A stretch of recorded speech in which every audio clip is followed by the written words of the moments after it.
Sir ನನಗೆ ನಾನು ಮಾಧ್ಯಮದೊಳಗೆ ನೋಡಿದ್ದು, ಮಾಧ್ಯಮದೊಳಗೆ ಕೇಳಿದ್ದು, ಸೆಷನ್ದೊಳಗೆ ಚರ್ಚೆನೂ ಆಗಿದ್ದು, ಈ ಒಂದು ಹನಿ ಟ್ರ್ಯಾಪದ ಬಗ್ಗೆ ಇದು ಒಳ್ಳೆ ಬೆಳವಣಿಗೆ ಅಲ್ಲ.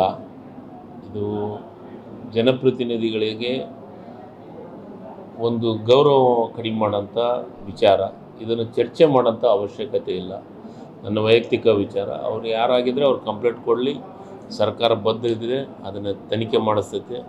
ರಾಜಣ್ಣವರು ಹಿರಿಯ ಸಚಿವರಿದ್ದಾರೆ, ಅವ್ರ ಬಗ್ಗೆ ಭಾಳ ಅಪಾರ ಗೌರವವನ್ನು ಇಟ್ಕೊಂಡಿದ್ವಿ. ಆದರೆ ಅದೇನು ಈಗ ಮತ್ತೆ ಇವತ್ತು ನಾನು ಮಾಧ್ಯಮದಲ್ಲಿ ನೋಡಿದೆ, ಕೊಲೆ ಅಂತ ಏನೋ ಕಂಪ್ಲೇಂಟ್ ಸಂಚು ಮಾಡಿದ್ರು ಅಂತ ರಾಜೇಂದ್ರ ಅವರು ಹೇಳಿಕೆಯನ್ನು ಕೊಟ್ಟಿದ್ದಾರೆ. ಬಟ್ ಏನೇ ಹೇಳಿದ್ರು ಅವ್ರಿಗೆ ಕೇಳಿದ್ರೆ ಮಾತ್ರ ಗೊತ್ತಾಗುತ್ತೆ, ನಮಗೆ ಕೇಳಿದ್ರೆ ಹೆಂಗೆ ಗೊತ್ತಾಗುತ್ತೆ?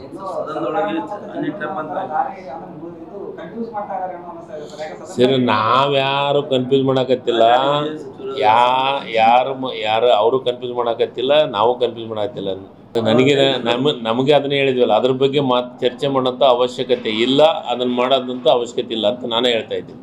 12 ಸೇರಿ, ವಾಜಪೇಯಿ ಅವರು ಸೇರಿ. ಸರ್, ಈ ದೇಶದೊಳಗೆ ಕಾಂಗ್ರೆಸ್ ಪಕ್ಷ ಕಟ್ಟಿದ್ದೆವಾಗ? ಸ್ವತಂತ್ರ ಹೋರಾಟಕ್ಕಿಂತ ಮುಂಚೆ ಸ್ವತಂತ್ರ ಹೋರಾಟಕ್ಕೆ ಕಾಂಗ್ರೆಸ್ ಪಕ್ಷ ಕಟ್ಟಿದೆ. ಅದಾದಮೇಲೆ ಕಾಂಗ್ರೆಸ್ ಎಷ್ಟು ವರ್ಷ ಈ ದೇಶವನ್ನು ಆಳಿತು? ಅದಾದಮೇಲೆ BJP ಎಷ್ಟು ವರ್ಷ ಆಳಿದ್ರು? ಅಟಲ್ ಬಿಹಾರಿ ವಾಜಪೇಯಿ ಸೇರಿಸಿ ಹೇಳ್ರಿ. ಇಷ್ಟು ವರ್ಷ ಆಳಿದ್ದಂಥ ಕಾಂಗ್ರೆಸ್ಸದ್ದು 500 ಕೋಟಿ ಅಂತ ನಮ್ಮ ಪಾರ್ಟಿ ಫಂಡ್ ಇರೋದು ಈ ಸದ್ಯ ನಾವು ತೋರಿಸಿದ್ದು. ಅದೇ ಇವರು 15 ವರ್ಷ ಆಳಿದವ್ರದ್ದು 5,000 ಕೋಟಿ ಅಂತ. ಇವೆಲ್ಲ ತಕ್ಕಂತ ಅನ್ನೋದು ರಗಡದ BJP ಅವರು.